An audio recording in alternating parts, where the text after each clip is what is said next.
তো German chancellor তার অকুণ্ঠ সমর্থন জানিয়েছেন ইন্টারিম গভর্নমেন্টের প্রতি। প্রফেসর ইউনূসের লিডারশিপের উনি অকুণ্ঠ সমর্থন জানিয়েছেন, প্রেস করেছেন এবং উনি বলেছেন যে বাংলাদেশের জন্য ওনারা সবকিছু করবেন। এছাড়া ফিনল্যান্ডের প্রেসিডেন্ট আলেকজান্ডার স্ট্যাবের সাথে খুব ভালো আলোচনা হয়েছে। এখানে বাংলাদেশের পরিস্থিতি ছাড়াও গ্লোবাল পরিস্থিতি এবং তারা বাংলাদেশের উনি অকুণ্ঠ সাপোর্ট দিয়েছেন এই ইন্টারিম গভর্নমেন্টকে। এবং এরপরে আলাপ হয়েছে সুইস একজন মিনিস্টার, তার সাথে খুব ভালো স্টুডেন্ট মানি নিয়ে আলাপ হয়েছে যে আপনি জানেন সুইজারল্যান্ডে তো অনেক যেগুলো সাইফন অফ মানি, যেগুলো মানি পাচার হয়ে যায় তার একটা অংশ সুইজারল্যান্ডেও যায়। হ্যাঁ, তো সেই জন্য সুইজারল্যান্ডের সাথেও আমাদের একটা বিস্তারিত আলাপ হয়েছে এবং উনি জানিয়েছেন যে উনি বাংলাদেশে আসবেন। সুইজারল্যান্ডের মিনিস্টার ইগনাসিও কারাস উনি বলেছেন যে উনি বাংলাদেশে আসবেন। উনি অনেক আগে 10-15 বছর আগে বাংলাদেশে এসেছিলেন। এবং রোহিঙ্গা ক্রাইসিস, আসিয়ানের সাথে একটা বড় আলাপ ছিল হলো রোহিঙ্গা ক্রাইসিস নিয়ে। রোহিঙ্গা ক্রাইসিস আপনি জানেন যে মায়ানমার হচ্ছে আসিয়ানের একটা মেম্বার এবং আসিয়ানের একটা ইনফ্লুয়েন্স আছে মায়ানমারের উপরে। তো আসিয়ানকে বলা হয়েছে, আসিয়ান লিডারদেরকে, যে তারা যাতে এই রোহিঙ্গা ক্রাইসিস যাতে রিজলভ করা যায় সেটা নিয়ে যাতে একটু জোরদার ভূমিকা পালন করে। এটার মূল কারণ হচ্ছে আপনারা জানেন যে বেশ কিছু মাস ধরে নতুন নতুন রোহিঙ্গা আবার বাংলাদেশে আসছে, প্রায় 70,000 অলরেডি এসছে এবং এই যে আগের যে 1 মিলিয়নের বেশি ছিল তার সাথে এটা এসছে এবং এটা বাংলাদেশের জন্য ধরেন একটা বড় চিন্তার বিষয়। চিফ অ্যাডভাইজার মহোদয় আপনারা জানেন 20 তারিখ থেকে 25 তারিখ বলবো পর্যন্ত দ্যাভোস সফর করেন, সুইজারল্যান্ডের একটা মাউন্টেনাস একটা সিটি। এখানে প্রতি বছর ওয়ার্ল্ড ইকোনমিক ফোরামের মিটিং হয়, এটা অ্যানুয়াল মিটিং হয় এবং এটা খুবই একটা প্রেস্টিজিয়াস একটা কনফারেন্সের জায়গা। এখানে ওয়ার্ল্ডের যারা টপ লিডাররা আসেন বোথ গভর্নমেন্টের থেকে এবং প্রাইভেট সেক্টরের থেকে, এবং পুরো ফোরামের মিটিংগুলো এইভাবে সাজানো হয় যাতে প্রাইভেট সেক্টরের সাথে গভর্নমেন্টের লিডারদের খুব ভালো ক্লোজ একটা ইন্টারাকশন হয়, যেটা আপনি ওয়ার্ল্ডের অন্য কোথাও হয় না। সেই জন্য ড্যাভোসকে আপনারা বলা হয় যে মানে ডিল মেকিং এর জন্য, মানুষের সাথে মিশার জন্য এবং একটা দেশ তার যে চেঞ্জগুলো এসছে সেটা বলার জন্য, এইটার চেয়ে বড় প্ল্যাটফর্ম হয় না। ইভেন বা অন্যান্য জায়গায় যে মিটিংগুলো যেটা অনেকটা জিও পলিটিক্যাল মিটিংগুলো হয়, তো এইখানে এটা না, এখানে সবাই আসেন এবং গ্লোবাল সেলিব্রিটিরা আসেন, গ্লোবাল সোশ্যাল লিডাররা আসেন। এটা একটা খুবই মানে সবার জন্য একটা বড় রকমের একটা মিলন মেলা হয়। এবং এটার জন্য আপনারা জানেন কিনা জানি না, প্রত্যেকটা ওয়ার্ল্ডের প্রত্যেকটা বড় মিডিয়া তাদের একটা ড্যাভোসে একটা অফিসই আছে, সবার অফিস আছে। ফাইন্যান্সিয়াল টাইমসের আছে, ওয়াল স্ট্রিট জার্নালের আছে, নিউ ইয়র্ক টাইমসের আছে, CNN এর আছে, সবার। আপনি যাকে যে দেখবেন যে ওইখানে ছোট ছোট ওরা বাড়ি ভাড়া করে নিয়ে আসছে এবং অন্যান্য অনেক বড় বড় যারা গভর্নমেন্ট, যারা ইন্টারন্যাশনালি অনেক বেশি ট্রেডিং এগুলোর সাথে জড়িত যে সমস্ত দেশ, তারাও তাদের জন্য আপনি নিজস্ব হাউস আছে। আমরা দেখেছি যে সৌদি হাউস দেখেছি, ইন্দোনেশিয়ান দেখেছি, হ্যাঁ, অনেকগুলো। এটা একটা অনেক বাংলাদেশের জন্য এই এবারের সফরটা, চিফ অ্যাডভাইজার সফরটা খুবই ইম্পর্টেন্ট ছিল এবং আমি বলবো এটা একটা ঐতিহাসিক একটা অ্যাচিভমেন্টের সফর ছিল। এবং এইটার আমি পুরো ডিটেলে, মূলত আমাদের হাতে ছিল, আমরা হাজির পৌঁছেছি সেখানে 21 তারিখ ঠিক মিড ডে বরাবর আমরা ওইখানে পৌঁছেছি। জাস্ট 2টার থেকে আমাদের মিটিংটা, আমরা যেই সরাসরি মিটিং স্পটে হাজির হতে হয়েছে, একদম WEF এর যে জায়গাটায় মিটিং হয় সেখানেই। 21 তারিখের মিড ডে থেকে আফটারনুন থেকে আপনার 24 তারিখের 3টা পর্যন্ত একটানা মিটিং হয়েছে। মোট 47টা মিটিং হয়েছে। আমরা এটার লিস্ট আপনাদেরকে দিয়েছি। তার মধ্যে তো আপনারা দেখেছেন হেড অব দ্য গভর্নমেন্ট আছে, টপ বিজনেস লিডার আছে, টপ সোশ্যাল লিডার আছেন, সেলিব্রিটিস আছেন, সবাই ছিলেন এবং অনেকগুলো ইন্টারভিউ দিয়েছেন, যেটা ওয়ার্ল্ডের টপ ইন্টারন্যাশনাল মিডিয়া তারা ছিলেন। আমরা সোফার অ্যাকোমোডেট হয়েছে 8টার মতো ইন্টারভিউ, কিন্তু লাইন আপ ছিল হয়তো 20-25 জন। সবাই চাচ্ছিলেন যে প্রফেসর ইউনূসের সাথে একটু ইন্টারভিউ নেবেন। তা আমি বলছি যে আমাদের কি কি মিটিং হলো সেগুলোর উপরে আমি বলছি। প্রথম যে মিটিংটা প্রথম সেটা ছিল হচ্ছে জার্মান চ্যান্সেলর ওলাফ শোলজের সাথে। আপনি জানেন জার্মানি হচ্ছে ইউরোপের মোস্ট পাওয়ারফুল ন্যাশন, ইউরোপের রিচেস্ট ন্যাশন, এবং এই পুরো মিটিংটা উনি চাচ্ছিলেন প্রফেসর। এটা নয়, এমন না যে আমরা তার কাছ থেকে মিটিংটা চেয়েছি, এটা ওলাফ শোলজ নিজে প্রফেসর ইউনুসের সাথে মিট করতে চেয়েছিলেন, এবং যে সাথেই এবার এই মিটিংটা সেট আপ হয়েছে, এবং এটা একটা খুব বড় মিটিং ছিল এবং এই খুবই ফ্রুটফুল একটা meeting. Fruitful in a sense যে ওলাফ শোলজ, যিনি আপনি জানেন জার্মানি কিন্তু ইউরোপিয়ান ইউনিয়নকেও লিড করে জার্মানি, এবং জার্মানি বাংলাদেশের দ্বিতীয় বৃহত্তম এক্সপোর্ট ডেস্টিনেশন, আপনারা এটা অবশ্যই জানেন। তো জার্মান চ্যান্সেলর তার অকুণ্ঠ সমর্থন জানিয়েছেন ইন্টারিম গভর্নমেন্টের প্রতি। প্রফেসর ইউনুসের লিডারশিপে উনি অকুণ্ঠ সমর্থন জানিয়েছেন, প্রেস করেছেন, এবং উনি বলেছেন যে বাংলাদেশের জন্য ওনারা সবকিছু করবেন, এবং উনি সহযোগে একটা বিজনেস ডেলিগেশন, একটা স্পেশাল ইনভেস্টর স্পেশাল ডেলিগেশন বাংলাদেশে পাঠাবেন। ওরা এসে বাংলাদেশের বিজনেস সেক্টরের সাথে কথা বলবে, যারা পলিসি মেকিং এ যারা আছেন সমস্ত অফিসিয়ালের সাথে কথা বলবে, এবং আমরা মনে করি যে এর মাধ্যমে জার্মানির সাথে আমাদের বিজনেসের নতুন দুয়ার উন্মুক্ত হবে। ওলাফ শোলজের নিজেও বাংলাদেশকে ইনভাইট করেছেন। হ্যামবুর্গে একটা ওদের খুব পুরনো একটা এবং খুব প্রেস্টিজিয়াস একটা বিজনেস মিটিং হয় প্রতি বছর হ্যামবুর্গে, সেখানে বাংলাদেশের বিজনেস ডেলিগেশনকে ইনভাইট করা হয়েছে, এবং আমরা সম্ভবত কোনো বিজনেস ডেলিগেশন ওইখানে যাবে। তো ওই মিটিং এর পরের দিনই যেটা হয়েছে যে ওলাফ শোলজের মন্ত্রিসভার one of the powerful minister Olgan Smith, উনি এসেছিলেন একই ধারাবাহিকতায় প্রফেসর ইউনুসের সাথে দেখা করতে, এবং একই মিটিং এ এগেন তার অকুণ্ঠ সমর্থন জানিয়েছেন। বাংলাদেশের সম্পর্কে আরো ডিটেল আলোচনা হয়েছে। প্রফেসর ইউনুস, আপনি জানেন যে আমাদের একটা বড় কাজ হচ্ছে ইন্টারিম গভর্নমেন্ট হলে যেই টাকা, যেই মানি, যেই বিলিয়নস অফ ডলার যেটা স্টোলেন হয়েছে, বাইরে সাইফন অফ হয়েছে, যেটা ডক্টর দেবপ্রিয় ভট্টাচার্যের নেতৃত্বে যে হোয়াইট পেপার কমিটি যেটা বলেছে যে 16 বিলিয়ন ডলার করে প্রতি বছর শেখ হাসিনার আমলে বাইরে চলে গেছে, তো সাইফন অফ হয়েছে, সেই টাকাটা কিভাবে ফিরিয়ে আনা যায় সে বিষয়ে আলাপ হয়েছে। বাংলাদেশের ইকোনমি নিয়ে আলাপ হয়েছে, বাংলাদেশের পরিস্থিতি নিয়ে আলাপ হয়েছে, এবং তারা সন্তোষ প্রকাশ করেছেন যে বাংলাদেশ যেদিকে এগোচ্ছে, এবং বাংলাদেশের রিফর্ম বোধ ওলাফ শোলজের সাথে এবং ওলগা স্মিথের সাথে এই আলাপটা খুব জোরভাবে হয়েছে। বাংলাদেশের রিফর্ম, বাংলাদেশে যে এই গভর্নমেন্ট যে রিফর্ম ইনিশিয়েটিভ গুলো নিয়েছেন সেগুলো, এবং এটার ধারাবাহিকতায় যে আমরা একটা ফ্রি ফেয়ার একটা ইলেকশন করতে চাচ্ছি, সেগুলো নিয়ে খুব ভালো বিস্তারিত আলাপ হয়েছে। এছাড়া ফিনল্যান্ডের প্রেসিডেন্ট আলেকজান্ডার স্ট্যাবের সাথে খুব ভালো আলোচনা হয়েছে। এখানে বাংলাদেশের পরিস্থিতি ছাড়াও গ্লোবাল পরিস্থিতি, এবং তারা বাংলাদেশের উনি অকুণ্ঠ সাপোর্ট দিয়েছেন এই ইন্টারিম গভর্নমেন্টকে।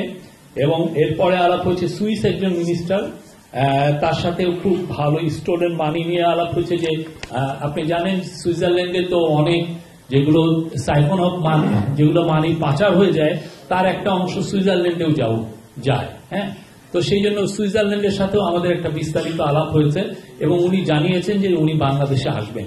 সুইজারল্যান্ডের মিনিস্টার ইগনাসিও কারাস, উনি বলেছেন যে উনি বাংলাদেশে আসবেন। উনি অনেক আগে 10-15 বছর আগে বাংলাদেশে এসেছিলেন, এবং এই চারজনের সাথেই বাংলাদেশের বিজনেস এবং ইনভেস্টমেন্ট, বাংলাদেশ যে এখন ওপেন ফর বিজনেস, এবং বাংলাদেশ জন্য ইনভেস্টমেন্টের যেটা একটা সুবর্ণ সুযোগ অপরচুনিটি তৈরি হয়েছে ইন্টারিম গভর্নমেন্ট আসার পরে, সেটা জানানো হয়েছে, এবং তারা তাদের ইন্টারেস্টটা এক্সপ্রেস করেছেন যে বাংলাদেশে তারা তাদের ইনভেস্টররা বাংলাদেশে ইনভেস্ট করতে আসবেন। আর এর সাথে দ্বিতীয় একটা ব্রডার থিমে ছিল আসিয়ান কান্ট্রিগুলোর সাথে, এটা হচ্ছে ইউরোপিয়ানদের সাথে। ইউরোপের আর একটা বড় মিটিং ছিল ইসিবির প্রেসিডেন্ট ক্রিস্টিয়ান লাগার্ডের সাথে। আপনি জানেন ক্রিস্টিয়ান লাগার্ড ইউরোপে খুব নামকরা একটা ব্যক্তিত্ব। উনি IMF এর পরপর দুবার প্রেসিডেন্ট ছিলেন, IMF এর চিফ ছিলেন, এমডি ছিলেন, এবং উনি পুরো ইউরোপে খুবই সুনামধন্য একজন ব্যক্তিত্ব। ক্রিস্টিন ল্যাগার্ডের সাথে আলাপেও সেই স্টোলেন মানি আমরা কিভাবে রিকভার করতে পারি উনি আমাদেরকে পরামর্শ দিলেন, যে উনি IMF কে এখানে কাজে লাগাতে পরামর্শ দিলেন, এবং দেখা গেল যে উনি বাংলাদেশের অনেক কিছু জানেন, বাংলাদেশের অনেক বিষয় নিয়ে উনি ওনার সাথে খুব খোলামেলা আলাপ হয়েছে। আর একটা ব্রডার থিম ছিল যে আসিয়ান কান্ট্রির সাথে একটা এঙ্গেজমেন্ট। আসিয়ান জানেন উনি প্রফেসর ইউনুস আসিয়ান ফোরামে, এটা পুরোপুরি আসিয়ান ফোরামের একটা মিটিং ছিল, কিন্তু ওনারা প্রফেসর ইউনুসকে ইনভাইট করেছেন যে ওই ফোরামে যেন উনি আসেন, কথা বলেন, এবং উনি একটা খুব সুন্দর স্পিচ দিয়েছেন এবং বলেছেন যে আমরাও we are part of south east Asia, তা আমরাও ওই আসিয়ানের মেম্বারটা হতে চাই। আর আসিয়ানের মেম্বার হওয়া মানে হচ্ছে আপনার বাংলাদেশের নতুন দিগন্ত উন্মোচন হওয়া, বিজনেসের ক্ষেত্রে, ইনভেস্টমেন্টের ক্ষেত্রে, পিপল টু পিপল এঙ্গেজমেন্টের ক্ষেত্রে, সব ক্ষেত্রে একটা বড় একটা বাজার উন্মুক্ত হয়, এবং বাংলাদেশের ইকোনমির জন্য এর চেয়ে বড় নিউজ আর কিছু হতে পারে না। তো আসিয়ানের সাথে যেটা হয়েছে যে আনোয়ার ইব্রাহিম ছিলেন মালয়েশিয়ার প্রধানমন্ত্রী, ওনার সাথে মিটিং হয়েছে, সাথে ছিলেন থাইল্যান্ডের প্রাইম মিনিস্টার, তার সাথে প্রায় 1 ঘন্টা একটা বড় মিটিং হয়েছে। থাইল্যান্ডে আপনি জানেন খুবই ইয়াং একটা প্রাইম মিনিস্টার, আগে থাকসিন সিনাওয়াত্রা ছিল তার মেয়ে, এবং খুবই উনি উৎসাহ দেখে এবং অনেকগুলো বিষয়ে আলাপ হয়েছে। বাংলাদেশের সাথে থাইল্যান্ডের শিপিং কিভাবে জোরদার করা যায় সে বিষয়ে আলাপ হয়েছে। আমরা এটা নিয়ে প্রেস রিলিজ দিয়েছি, তারপরে আমি আপনাদেরকে জানিয়েছি। এবং রোহিঙ্গা ক্রাইসিস, আসিয়ানের সাথে একটা বড় আলাপ ছিল হলো রোহিঙ্গা ক্রাইসিস নিয়ে। রোহিঙ্গা ক্রাইসিস আপনি জানেন যে মায়ানমার হচ্ছে আসিয়ানের একটা মেম্বার, এবং আসিয়ানের একটা ইনফ্লুয়েন্স আছে মায়ানমারের উপরে। তো আসিয়ানকে বলা হয়েছে, আসিয়ান লিডারদেরকে, যে তারা যাতে এই রোহিঙ্গা ক্রাইসিস যাতে রিজলভ করা যায় সেটা নিয়ে যাতে একটু জোরদার ভূমিকা পালন করে। এটার মূল কারণ হচ্ছে আপনারা জানেন যে বেশ কিছু মাস ধরে নতুন নতুন রোহিঙ্গা আবার বাংলাদেশে আসছে, প্রায় 70,000 অলরেডি এসছে, এবং এই যে আগের যে 1 মিলিয়নের বেশি ছিল তার সাথে এটা এসছে, এবং এটা বাংলাদেশের জন্য ধরেন একটা বড় চিন্তার বিষয়। এটা স্টিডিলি রোহিঙ্গা পপুলেশন এখানে যারা ছিল প্রায় অনেকেই বাংলাদেশে এসে পড়ছেন, এবং এই পুরো বার্ডেনটা আমাদের উপরে নিতে হচ্ছে। তো আমরা বাংলাদেশ গভর্নমেন্ট তো যথেষ্ট করছে, আমরা ইন্টারন্যাশনাল আসিয়ান কান্ট্রিগুলোকেও চাচ্ছি যে যারা যাতে এখানে ভূমিকা পালন করে। প্রফেসর ইউনুস আপনারা জানেন উনি এসেই একটা মুভ নিয়েছেন যে রোহিঙ্গাদেরকে নিয়ে একটা বড় ইন্টারন্যাশনাল কনফারেন্স হবে, এবছরই হবে, আমরা আশা করছি সেপ্টেম্বর নাগাদ হতে পারে, এবং এটার এখনো ভেন্যুটা এখনো ঠিক হয়নি, বাট ভেন্যু ঠিক হলে যেটা হবে যে ইউএন এখানে কো হোস্ট, ইউএন আর বাংলাদেশ মিলে এটা পুরো পৃথিবীতে যারাই এই রোহিঙ্গা ক্রাইসিসের বিষয়ে যারা সম্পর্কিত বা যারা একটু ইনফ্লুয়েন্স করবে, আমরা সবাইকে ডাকছি। 170টার উপরে দেশ বা এজেন্সি এরা পার্টিসিপেট করবে আমরা আশা করছি। তো এই বিষয়ে আলাপ হয়েছে, ওনারা সমর্থন জানিয়েছেন এই কনফারেন্সের প্রতি। থাই প্রাইম মিনিস্টারের সাথে অনেক বিষয়ে আলাপ হয়েছে, এবং আমরা আশা করছি যে থাই প্রাইম মিনিস্টার এই সময় বাংলাদেশের সাথে সম্পর্ক আরো উন্নত হবে। এবং এই দেশে এবং আরেকটা মিটিং এ ভিয়েতনামের প্রাইম মিনিস্টারও ছিলেন, তার সাথে একটু কথাবার্তা হয়েছে। তো এই পুরো বিষয়গুলো ছিল যে আসিয়ানে যাতে বাংলাদেশ মেম্বার হতে পারে। আপনি জানেন যে এখন যে আসিয়ানের যে মেম্বার কারা কারা হতে পারে সেই ব্যাপারে ওরা একটা ম্যাপ দিয়েছে, সেই ম্যাপে বাংলাদেশ নেই। কিন্তু আমরা মনে করি যে আমরা যদি প্রফেসর ইউনুস যদি কন্টিনিউয়াসলি উনি এটা নিয়ে কথা বলছেন, তাদের সাথে এঙ্গেজ হচ্ছেন, এবং আমাদের কেসটা আমরা তাদের কাছে প্রেস করছি, তো আশা করছি যে আসিয়ানের দুয়ার আমাদের জন্য মুক্ত হবে, এবং অলরেডি আমরা তাদের সেক্টরাল ডায়ালগ পার্টনার হতে যাচ্ছি। আর একটু খানিকক্ষণের জন্য ইস্তিমরের প্রেসিডেন্ট যিনি বাংলাদেশে কিছুদিন এসেছিলেন, ওনারাও আসিয়ানের মেম্বার হচ্ছেন।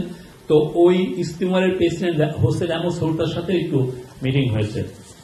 আর একটা ব্রডার থিম ছিল যে ইউএন এজেন্সিগুলোর সাথে একটা বড়, ইউএন এজেন্সি এবং ওয়ার্ল্ড ব্যাংকের সাথে একটা বড় অনেকগুলো মিটিং হয়েছে। আপনি জানেন ইউএন বাংলাদেশের অনেক ডেভেলপমেন্টের অনেক বিষয়ে ইউএন সম্পর্কিত, এবং সেই আলোকে আপনি ফলকার ট্যুর যে ইউএন এর হিউম্যান রাইটস এর হাই কমিশনার চিফ, ওনার সাথে একটা মিটিং হয়েছে। উনি জেনেভা থেকে আসছেন জাস্ট প্রফেসর ইউনুসের সাথে দেখা করার জন্য, উনি জেনেভা থেকে ফ্লাই করে এসছেন। তো তো ফলকার তুকিয়ার সাথে মূল মিটিংটা ছিল যে আপনি জানেন জুলাই অগাস্টে যেই ভয়ানক অ্যাট্রোসিটি হলো সেই অ্যাট্রোসিটিস গুলো ইউএন তার একটা ফ্যাক্ট ফাইন্ডিং মিশন দিয়ে এটা ইনভেস্টিগেট করছে।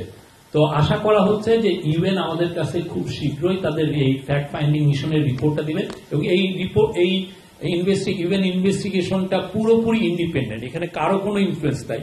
তারা একটা বড় রিপোর্ট আমাদের কাছে সাবমিট করবে এবং জেনেভার থেকে সিমালটেনিয়াসলি ওরা জেনেভার থেকেও এটা একটা পাবলিশ করবে। আমরা আশা করছি যে এটা আমাদের কাছে আসা মাত্রই এবং ইউএন এটা পাবলিশ করার পরেই আমরা এটা সবার কাছে জানাতে পারবো।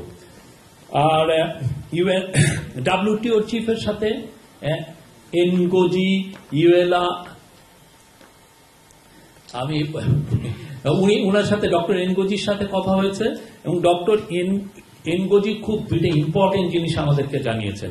একটা হচ্ছে যে বাংলাদেশে আপনি জানেন যে বাংলাদেশ খুব দ্রুত খুব শীঘ্রই এলডিসি কান্ট্রি থেকে এটা গ্র্যাজুয়েশন হতে যাচ্ছে একটা মিডল ইনকাম কান্ট্রি হিসেবে। তো এই এলডিসিতে গ্র্যাজুয়েশন হলে একটা যেটা হয় যে অনেক ক্ষেত্রে এক ধরনের ট্যারিফ রিলেটেড কিছু সমস্যা হতে পারে। অনেক দেশে আমরা যেমন ইউরোপিয়ান ইউনিয়নে এক ধরনের ডিউটি ফ্রি এক্সেস পাই, তো সেই জায়গাটা একটু কিছুটা হলেও এফেক্টেড হতে পারে।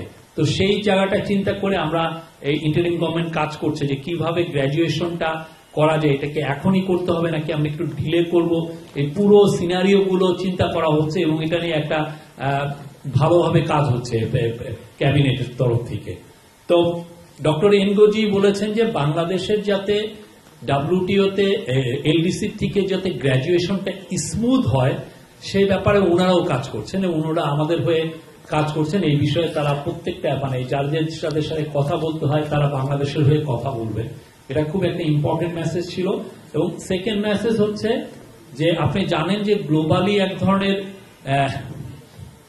আগে যেটা ছিল যে গ্লোবালাইজেশনের যে ঢেউ সেটা পুরো ওয়ার্ল্ড ওয়াইড এটা ছিল। এখন যেটা হচ্ছে যে একটা ট্রেড একটা রেস্ট্রিকশনের একটা টাইম এসে অনেকে ট্যারিফ ব্যারিয়ার বসাচ্ছেন।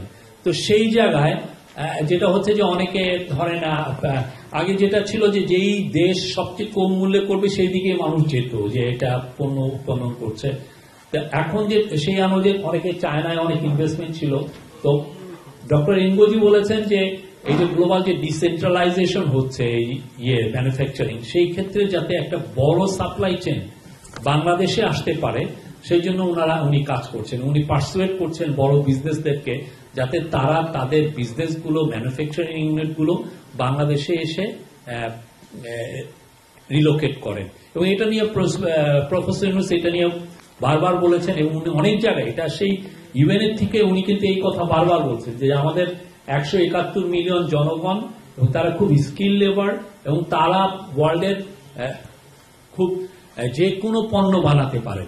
তো সেই জন্য আর আমরা এখন আমাদের ইনভেস্টমেন্টের যে কন্ডিশনগুলো আমরা বাংলাদেশে ইনভেস্টমেন্ট করাটা আরো সহজসাধ্য করে দিয়েছে এবং এটার ফলে যেটা হচ্ছে যে বাংলাদেশে ইনভেস্টমেন্ট যে কেউ এসে একটা খুব দ্রুত ম্যানুফ্যাকচারিং ইউনিট সেট আপ করতে পারবে। সেই আলোকে যে গ্লোবাল যদি ধরেন বড় ম্যানুফ্যাকচারিং ইউনিট যুগগুলি যদি বাংলাদেশে আসে দুইটা জিনিস হবে, যে একটা হচ্ছে আমাদের ইয়াং ছেলে মেয়েদের যে প্রচুর জব তৈরি হবে এবং আমাদের ইকোনমিটা চাঙ্গা হবে। ইউএনডিপি চিফ আকিম স্টাইনার তার সাথে কথা হয়েছে। উনি খুবই ইউএনডিপি আপনি জানেন বাংলাদেশে অনেক ডেভেলপমেন্ট প্রজেক্টে তারা ইনভলভ। উনি বাংলাদেশের সাথে কাজ করার আরো সুদৃঢ় ইচ্ছা ব্যক্ত করেছেন। ইউএন এর প্রধান এগেন জনাব গুতিয়েরেস এর সাথে আবার কথা হয়েছে। ওনার সাথে একটা ছোটখাটো হালকা মিটিং হয়েছে।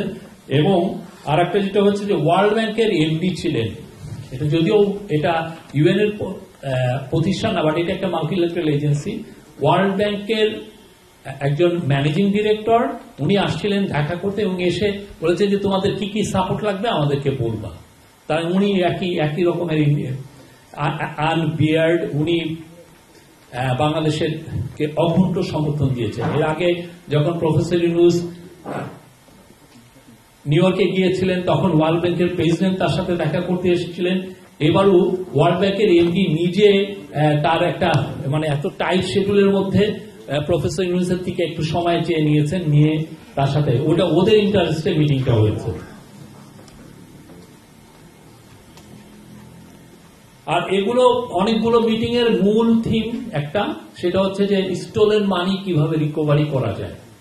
এটা একটা খুবই, আপনি জানেন হোয়াইট পেপার কমিটি বলেছে $234 বিলিয়ন বাংলাদেশের থেকে শেখ হাসিনার সময় চলে গেছে, এবং এটার সাথে অলিগার্করা জড়িত, পলিটিশিয়ানরা জড়িত, এবং এটা দেখেন এই ধরনের এই রিলেটেড একটা বিষয় ইউকের পলিটিক্সে তোলপাড় হয়ে গেছে, একজন ইনফ্লুয়েন্সিয়াল মিনিস্টার রিজাইনও করেছেন।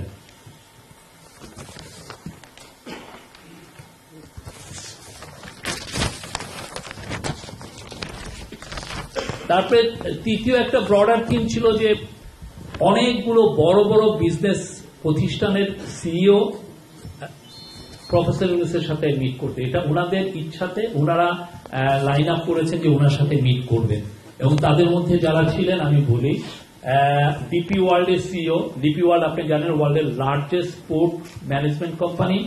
তারপরে এপি মোলার মার্কস, এটা হচ্ছে ওয়ার্ল্ডের লার্জেস্ট শিপিং কোম্পানি, এবং ওরা প্রচুর 70টার মতো পোর্ট ম্যানেজ করে। এবং আর একটা হচ্ছে রেড সি গেট, আপনি জানেন রেড সি গেট হচ্ছে একটা সৌদি কোম্পানি, এবং আমাদের যে পতেঙ্গা টার্মিনাল ওইটা ওরা অলরেডি ম্যানেজমেন্টের দায়িত্ব পেয়েছে। এদের 3 জনের সিইও এসেছিলেন প্রফেসর ইউনূসের সাথে দেখা করতে। আমি বলবো যে একজনের হচ্ছে ডিপি ওয়ার্ল্ডের সুলতান আহমেদ বিন সুলাইমান আসছিলেন, উনি ওদের গ্রুপ চেয়ারম্যান এবং গ্রুপ সিইও, উনি আসছিলেন এবং উনি তো জানিয়েছেন যে বাংলাদেশে ইনভেস্টমেন্ট করতে চান। এপি মোলার মার্কসের ডিরেক্টর রবার্ট মার্কস উগলা, উনি ছিলেন হচ্ছে ডেনিশ একটা মানে মার্কস ফ্যামিলির একজন শিয়ন, মানে একজন ওদের বংশের একজন লোক, এবং খুব তারা মার্কস লাইন জানেন আপনি, ওয়ার্ল্ডের ওয়ান অফ দ্য লার্জেস্ট। এবং রেড সি গেটের আমির আলী রেজা, ওনাদের বাংলাদেশের ব্যাপারে বিশেষ করে চিটাগাং পোর্টের এবং এই পুরো কোস্টাল বেল্টে যে আমাদের অনেকগুলো যে পোর্ট হচ্ছে সেগুলোর বিষয়ে তাদের ইন্টারেস্ট আকাশচুম্বী। এটার মূল কারণ হচ্ছে যে বাংলাদেশে ইন্টারিম গভর্নমেন্ট ক্ষমতা নেওয়ার পরে বাংলাদেশের বিজনেস কনফিডেন্সটা ফিরে এসছে ইন্টারন্যাশনাল বিজনেসের কাছে, এবং এর আলোকেই তারা বাংলাদেশের চাচ্ছিলেন যে প্রফেসর ইউনূসের সাথে দেখা করে তাদের ইন্টারেস্টটা জানানো, যে তারা ইনভেস্টমেন্ট করতে চান। দুবাই পোর্ট ওয়ার্ল্ড জানিয়েছে যে তারা নিউমরিক কন্টেনার টার্মিনালে ইনভেস্টমেন্ট করতে চান, আর রেড সি গে বলছে যে তারা মাতারবাড়ি পোর্টটাকে ম্যানেজ করতে চান। এপি মোলার মার্কস চাচ্ছেন তারা লালদিয়া টার্মিনালকে এটা ম্যানেজ করতে চান, এবং এর ফলে যেটা হবে যে বাংলাদেশের মানে মূল যে জিনিসটা পোর্ট ম্যানেজমেন্ট বা পোর্টের এফিসিয়েন্টটা বাংলাদেশের ভবিষ্যতের সাথে খুব ওতপ্রোতভাবে জড়িত। আমাদের পোর্ট যদি এফিসিয়েন্ট না হয়, বিদেশি বড় ইনভেস্টমেন্ট বাংলাদেশে আসবে না। এবং আপনারা জানেন যে গার্মেন্টসে আমরা খুব যেগুলো লোয়ার টিয়ার যেগুলো পণ্য সেগুলো আমরা ম্যানুফ্যাকচার করি, টি শার্ট করি, শার্ট করি, প্যান্ট করি, সোয়েটার করি, এগুলোর কিন্তু খুব বেশি মানে এটার প্রফিটেবিলিটি অত বেশি না।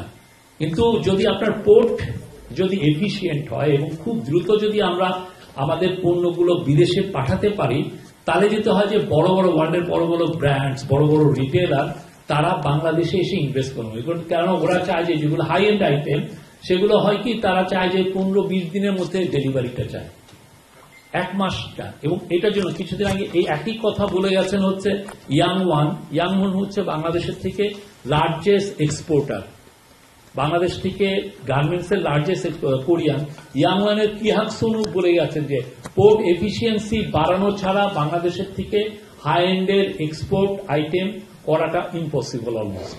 তো সেটার ব্যাপারে ইন্টারিম গভর্নমেন্টের ফোকাসটা হচ্ছে যে চিটাগাং পোর্ট বা পুরো বে অফ বেঙ্গলের যত পোর্ট যে সিস্টেম আছে সবগুলোর এফিসিয়েন্সি বাড়ানো।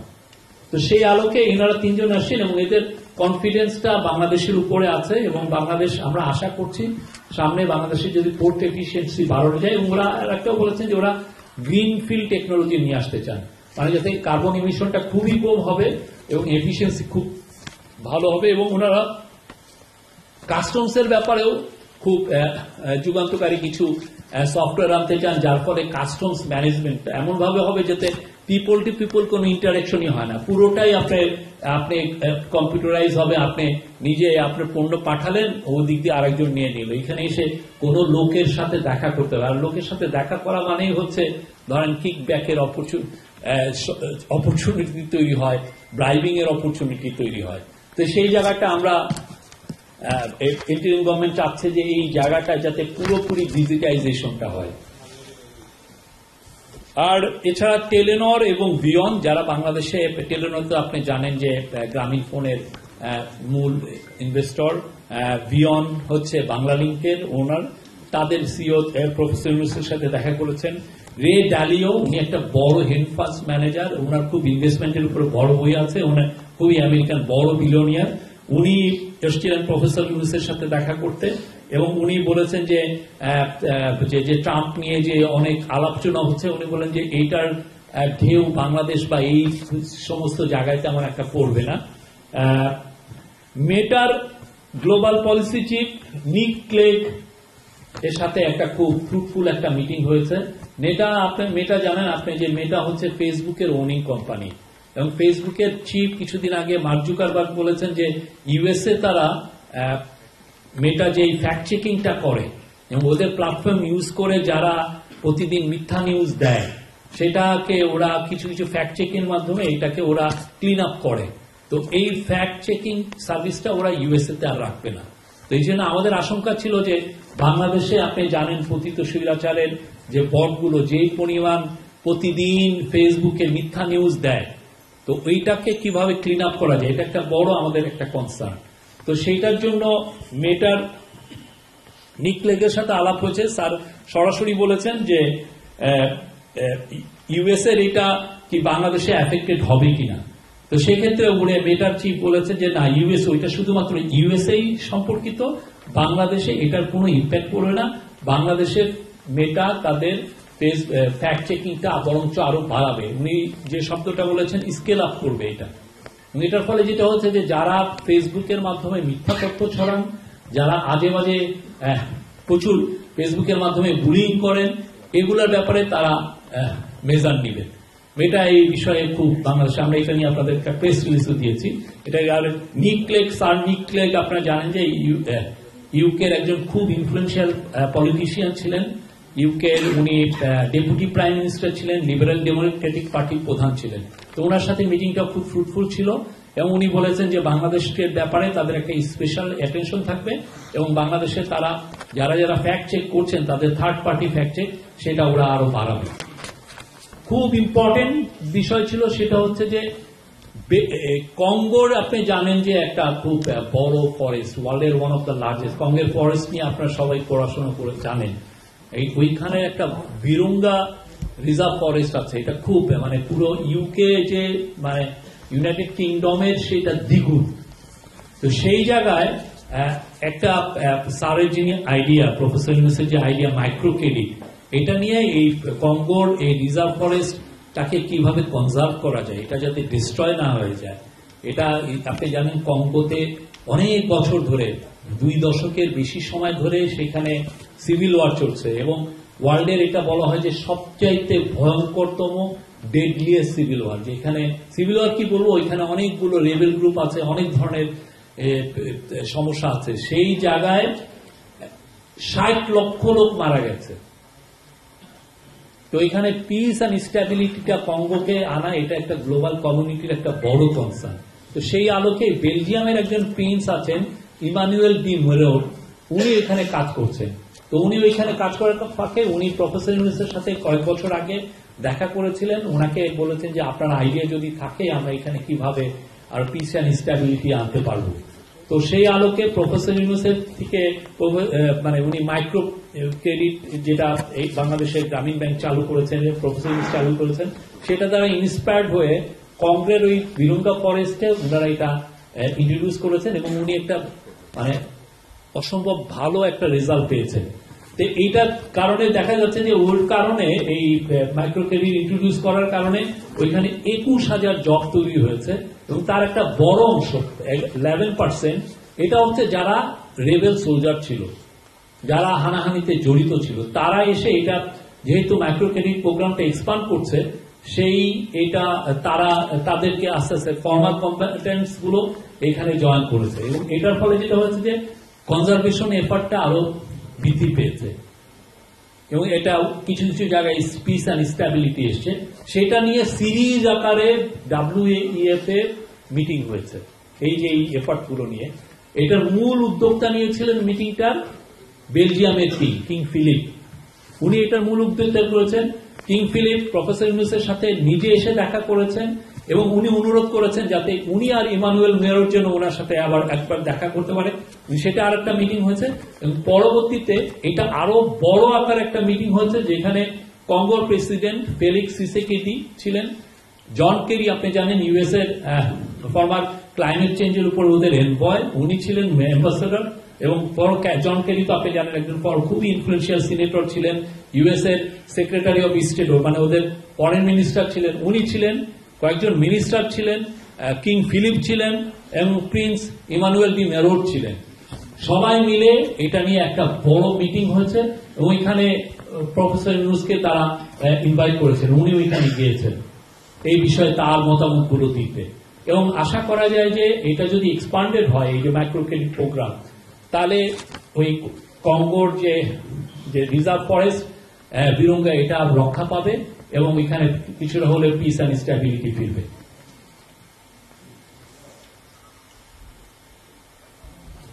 আর অন্যান্য মিটিং এর মধ্যে আলগোরের সাথে একটা মিটিং হয়েছে। উনি জানেন উনি ইউএস এর ভাইস প্রেসিডেন্ট ছিলেন এবং ওনার সাথে ওনার যখন একবার তো ওনার অলমোস্ট প্রেসিডেন্ট হয়ে গিয়েছিলেন, যাক আলগোরের সাথে মিটিং এর মূল ছিল গ্লোবাল জিও পলিটিক্স নিয়ে কথা হয়েছে এবং উনি অকুণ্ঠ সমর্থন জানিয়েছেন প্রফেসর ইউনুসের লিডারশিপে এবং উনি বলেছেন যে উনি বাংলাদেশের হয়ে কাজ করবেন, বাংলাদেশের বিষয়ে তার যথেষ্ট ইন্টারেস্ট আছে। আর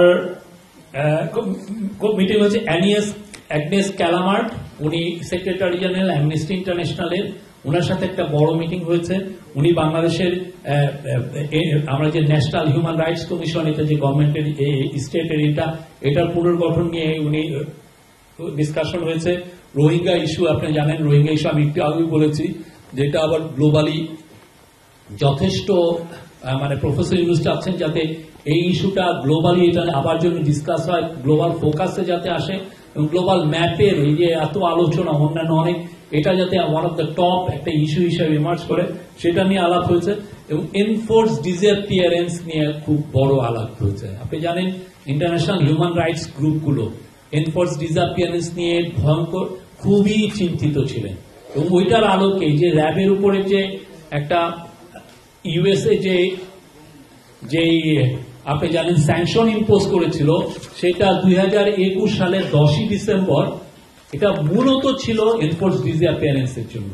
তো তখন যেটা ইন্টারন্যাশনাল হিউম্যান রাইটস গ্রুপ যেই কাউন্ট করেছিলেন যে 660টার মতো এনফোর্স ডিসঅ্যাপিয়ারেন্সের কথা, কিন্তু এখন আমরা যখন ইনকোয়ারি কমিশন করে দেওয়া হয়েছে এখন এই নাম্বারটা ধারণা করা হচ্ছে 3500। অলরেডি 1776টার মতো কমপ্লেন্ট পাওয়া গেছে, কিন্তু অনেকে এখনো ভয় আছে যে যদি তাদের বিষয়টা বলেন এটার ইম্প্যাক্ট রিপার্কেশন কি হবে। হ্যাঁ, তো সেই জন্য এটা আমরা ওই কমিশন আমাদেরকে জানিয়েছেন যে এটা 3500-এর বেশি হবে। তো সেইটা নিয়েও অ্যাগনেস ক্যালামার্টের সাথে কথা হয়েছে, এটা নিয়ে আমরা কি করতে যাচ্ছি, এদেরকে কিভাবে বিচারের আওতায় আনা যাবে, যারা যারা জড়িত ছিল তাদের বিষয়ে আমরা কি কি করছি সেটা নিয়ে আলাপ হয়েছে। ফিফার প্রেসিডেন্টের সাথে একটা বড় আলাপ হয়েছে এবং ফিফা প্রেসিডেন্ট স্যারের ইনভাইটেশন একসেপ্ট করেছেন। জিয়ানো ইনফান্তিনো ফিফার প্রেসিডেন্ট, উনি বাংলাদেশে খুব দ্রুতই সফরে আসবেন। আসলে যেটা হবে যে উনি বাংলাদেশের ফুটবলের ব্যাপারে তার একটা স্পেশাল ইন্টারেস্ট আছে, বিশেষ করে বাংলাদেশের মেয়েরা। আপনারা জানেন কিছুদিন আগে বাংলাদেশের মেয়েরা দ্বিতীয়বারের মতো সাফ এর চ্যাম্পিয়ন হয়েছে। তো ওদের একটা যেটা আমরা দেখেছি যে তাদের ইনফ্রাস্ট্রাকচারে একটু অভাব আছে, তা অবশ্যই তারা অনেক ক্ষেত্রে অনেক বিষয় বলেছেন। তো সেই বিষয়টাও তারা ফিফা ইন্টারেস্ট শো করেছে যে তাদের বাংলাদেশের মেয়েদের ওমেন ফুটবলের ইনফ্রাস্ট্রাকচারে তারা ইনভেস্ট করবেন।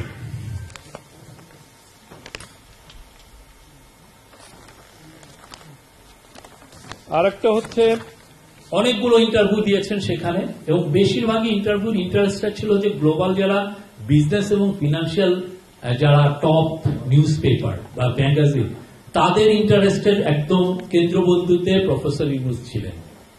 এটা একটা অভূতপূর্ব, মানে বাংলাদেশের ব্যাপারে তাদের ইন্টারেস্টটা আপনি দেখবেন যে চূড়ান্ত মাত্রায়। তো সেই জায়গায় প্রথমে এফটির একটা ইন্টারভিউ হয়েছে, এফটির ইন্টারভিউটা উনি দিয়েছেন মার্টিন উলফ। মার্টিন উলফ হচ্ছে ওয়ার্ল্ডের one of the top journalist, এবং গিডিয়ান রাহমান উনি ওদের ফরেন এডিটর। ইকোনমিক্স ম্যাগাজিন, আপনি জানেন ইকোনমিক্স ম্যাগাজিন বাংলাদেশকে কিছুদিন আগে তাদের কান্ট্রি অফ দ্য ইয়ার ঘোষণা করেছে গ্লোবাল, এবং তাদের ফরেন এডিটর প্যাট্রিক পুলিসার ছিলেন। এছাড়া রয়টার্স, কাইজিন মিডিয়া চায়নার এবং কোরিয়ান একটা মিডিয়ার সাথে ইন্টারভিউ দিয়েছেন। WEF এর 2-3টা ফোরামে উনি ইন্টারভিউ দিয়েছেন। আর